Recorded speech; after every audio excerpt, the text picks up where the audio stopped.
Hey there, it's Bobby Legs, and welcome to another Body Recomp weekly update. On this episode, I will show you some updated physique shots and share with you some of the analytics and stats for this past week based upon my Hume scale. This week was a little bit of a rough week, especially when it came to the diet. On Saturday and Sunday, I kind of felt like I was dragging low energy, and I definitely broke away from the calorie deficit a little bit and ate much more than I normally have been for the last few months. I carved it up a little bit.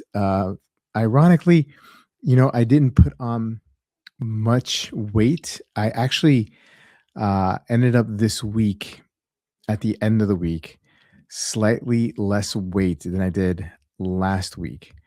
Although midweek, my weight had spiked up to about 182 pounds. I finished the week at a 180, which was zero point 0.1 pounds less than the week before. And yeah, so I got back on track at some point during the week. Um, this week, the activity was more than more than I usually do, right? So I did, 2 training days in the gym, well, in my barn, but with weights. I still have another day left tomorrow, which is Sunday, the day you're seeing this video, or the day this video is being released for working out resistance training wise.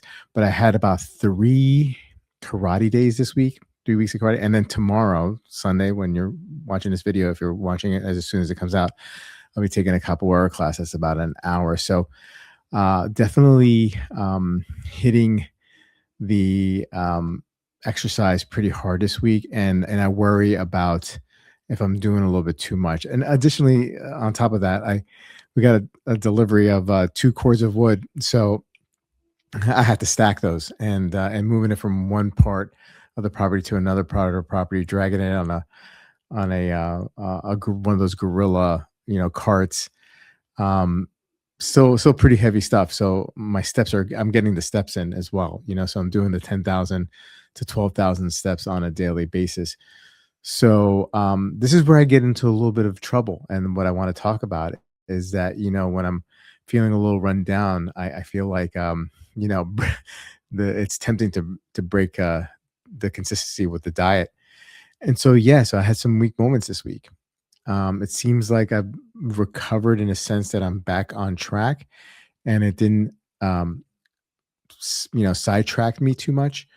But I had to be more aware about myself, more self-awareness in regards to how I'm feeling and how much more susceptible I am to go in a different direction when I'm feeling that way. So I got to catch those markers, right? I got to catch that and have a plan. And I think my plan is, just to feel what I'm feeling, and then maybe give myself a little bit of moment of time. And if I'm want to eat something, make it more in line to what I've been eating. So maybe that's a little bit more yogurt with some frozen fruit.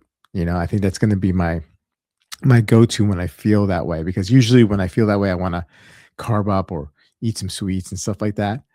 So I just got to remember, hey, listen, I got some yogurt in the fridge. I got some fruit, you know. And look, at the end of the day, if there is like a day or two that I get sidetracked, that's okay too. I'm normal, and I've padded the calorie deficit to a point where, like, if I have one of those days where I step back, like, it's not devastating.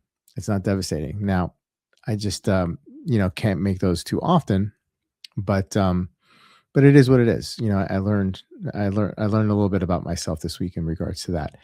Anyway, so I'll throw up a physique shot here. This is a photo. I don't have the video. The video didn't work out, but I was able to snag a photo.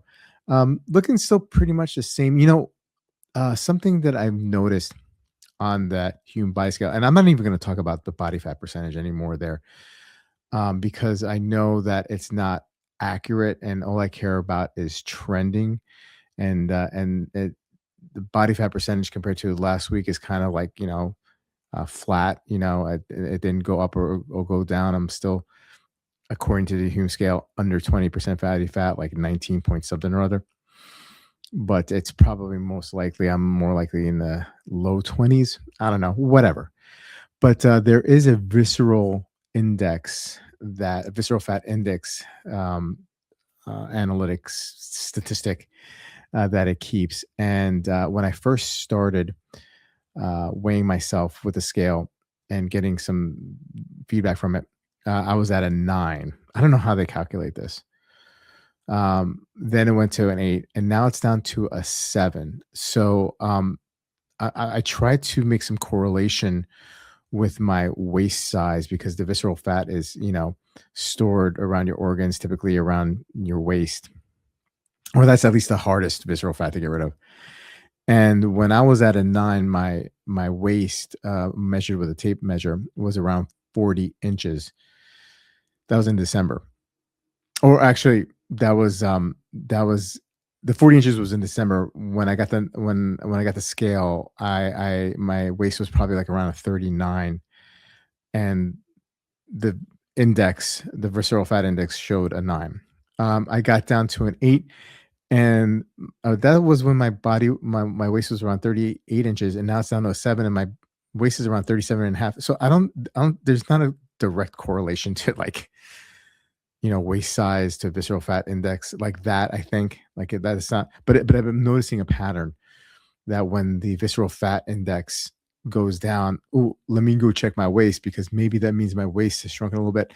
And so now I'm down to like 37 to 37 and a half inches, which is, a full 2.5 inches less than what I first started, when I first measured back in December at some point. So, losing 2.5 inches, ideally I'd like to lose an inch a month, and I'm kind of like not there in regards to the waist. But again, from what I know, from what I've heard, the waist is usually the last place where you start losing body fat, right? So of course that's the most, that's the one person part of my body that I'm especially targeting. But I have to go through all the other parts of my body to lose fat first before I lose there. That's how funny how the body works. Anyway, so, hey, look, I'm happy with that. I actually have a pair. There's a brand a clothing brand that I like, and I bought pants from them. And back in December, I bought a pair of pants, and it was a 36 waist, and it fit, sort of loosely. I had to wear a belt. Then about a month later, I bought a 34-inch back in early January.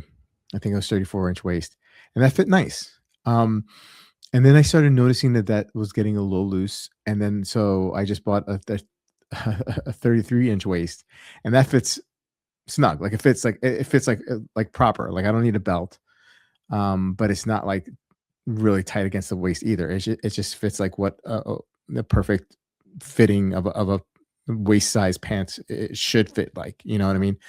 So I was happy with that. So it looks like my waist is, it is getting smaller.